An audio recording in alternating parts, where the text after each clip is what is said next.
Good morning everyone, welcome to Saraswati classes. Haryana civil service के exam को लेकर 50 सेट की जो हमारी टेस्ट सीरीज चल रही है उसी में आज हम देखेंगे सेट नंबर 41 को। तो चलिए वीडियो को स्टार्ट करते हैं। फर्स्ट क्वेश्चन है, फोटोग्राफी की प्लेट पर निम्नलिखित में से किसकी परत चढ़ाई जाती है?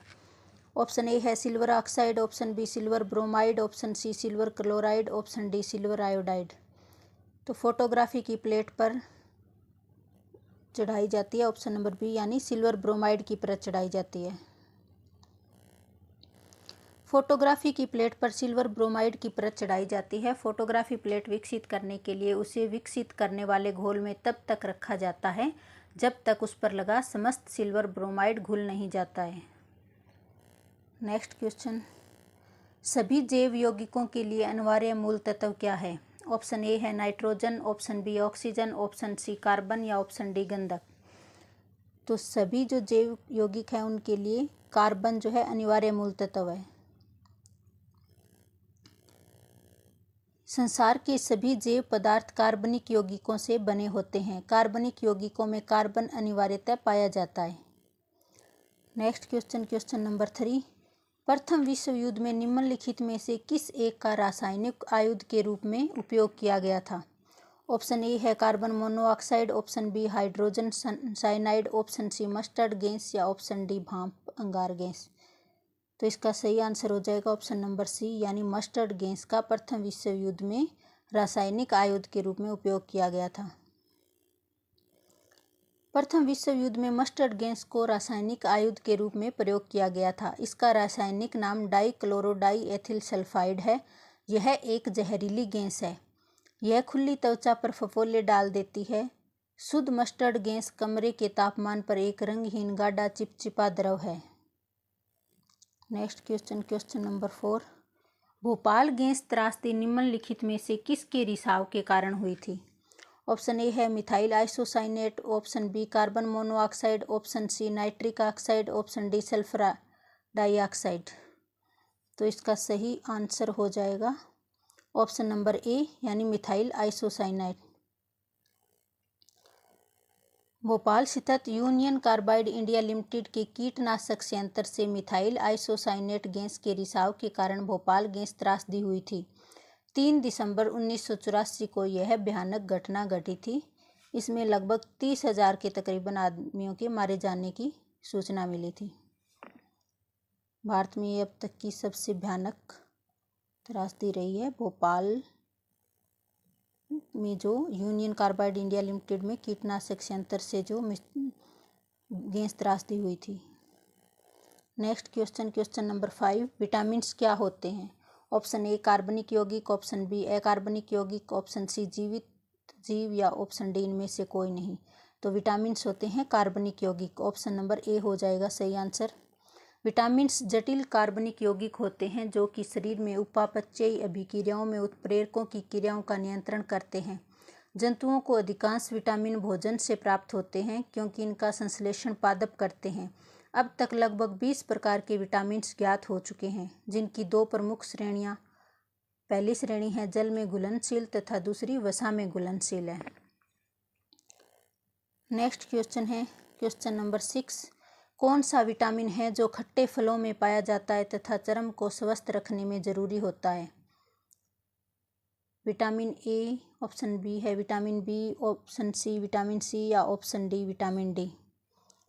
तो खट्टे फलों में पाया जाता है जो ये होगा विटामिन सी, जो कि आंवला में सबसे अधिक पाया जाता है। विटामिन सी विभिन्न प्रकार के खट्टे फलों जैसे नींबू, संतरा, आंवला इत्यादि में पाया जाता है।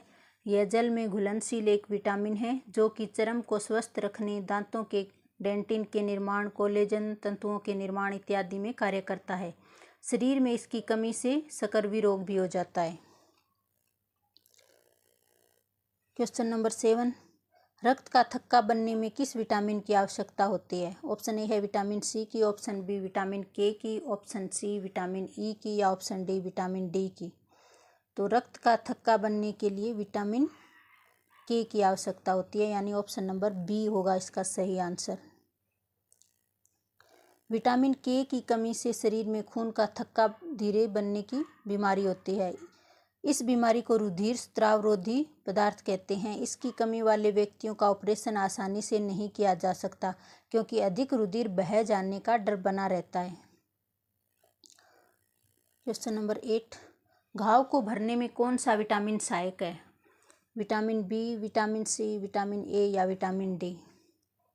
तो घाव को भरने के लिए विटामिन सी जो है,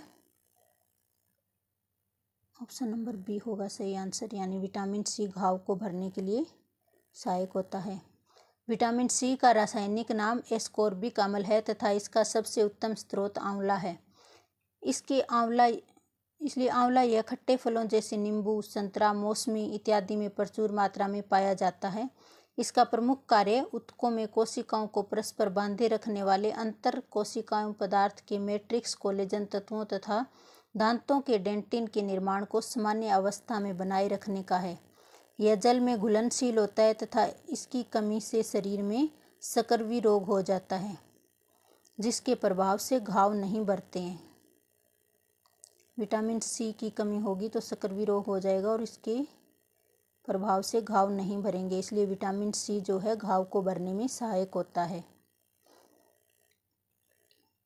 क्वेश्चन नंबर 9, हरी खाद किससे प्राप्त होती है? ऑप्शन ए घरेलू शाक अपशिष्ट से, ऑप्शन बी तिलहन भूसी की टिक्कियाँ से, ऑप्शन सी नया पशु मलमूत्र से या अपघटित हो रहे शिव पादप से। तो इसका सही आंसर हो जाएगा ऑप्शन नंबर डी, यानी अपघटित हो रहे शिव पादप से हरी खाद प्राप्त की जाती है। खाद के रूप में प्रयुक्त हरा अवघटित पदार्थ हरा खाद कहलाता है। इसे दो प्रकार से तैयार किया जाता है। फर्स्ट है सामान्यतः सीम जातीय प्रजाति के पौधों जैसे मटर और सेम से संबंधित हरे खाद वाली फसलें उगाकर तथा पर्याप्त वृद्धि के बाद मृदा में समाविष्ट करके, और दूसरा है वनों, खेत के तटबंध और बंजर भूमि में उगे हुए पौधों से हरी पत्तियां प्राप्त करके हरी खाद प्राप्त की जाती है। 10वां क्वेश्चन है भूमिगत जल के प्रवाह के साथ नीचे की ओर बहने वाले प्रदूषकों को क्या कहते हैं? ऑप्शन ए है निक्षालक, ऑप्शन बी मिट्टी के कण, ऑप्शन सी स्राव या ऑप्शन डी प्रदूषक। तो भूमिगत जल के साथ बहने वाले प्रदूषक को कहा जाता है निक्षालक। ऑप्शन नंबर ए हो जाएगा सही आंसर। निक्षालक भूमिगत जल के प्रवाह के साथ नीचे की ओर बहने वाले प्रदूषक होते हैं। क्वेश्चन नंबर 11, जब प्रकाश एक माध्यम से दूसरे माध्यम में जाता है तो निम्न में से कौन सा एक अपरिवर्तित रहता है? ऑप्शन ए है तीव्रता, ऑप्शन बी वेग, ऑप्शन सी तरंग दैर्ध्य या ऑप्शन डी आवृत्ति। तो जब प्रकाश एक माध्यम से दूसरे माध्यम में जाता है तो जो आवृत्ति है वो अपरिवर्तित रहती है, यानी ऑप्शन नंबर डी होगा सही आंसर। जब प्रकाश एक माध्यम से दूसरे माध्यम में जाता है तो आवृत्ति पर कोई भी प्रभाव नहीं पड़ता है, वह अपरिवर्तित रहती है। बाकी जो तीनों हैं तीव्रता, वेग और तरंग दैर्ध्य, इन तीनों में परिवर्तन आ जाता है। नेक्स्ट क्वेश्चन, निम्नलिखित में से किसकी उपस्थिति मानव शरीर के अंदर रक्त के जमाव को रोकती है? ऑप्शन ए है fibrin, option B haemoglobin, option C heparin, option D है थ्रोम्बोप्लास्टिन आएगा यहाँ पे। तो इसका सही आंसर होगा ऑप्शन सी, यानी हेपरिन। हेपरिन की उपस्थिति मानव शरीर के अंदर रक्त के जमाव को रोकती है। हेपरिन एक तरह का प्रोटीन होता है जो मानव शरीर के अंदर रक्त के जमाव को रोकता है।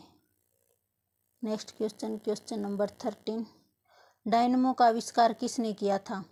ऑप्शन ए माइकल फेराडे ने, ऑप्शन बी गुटेनबर्ग ने, ऑप्शन सी मैकमिलन ने या ऑप्शन डी पास्कल ने।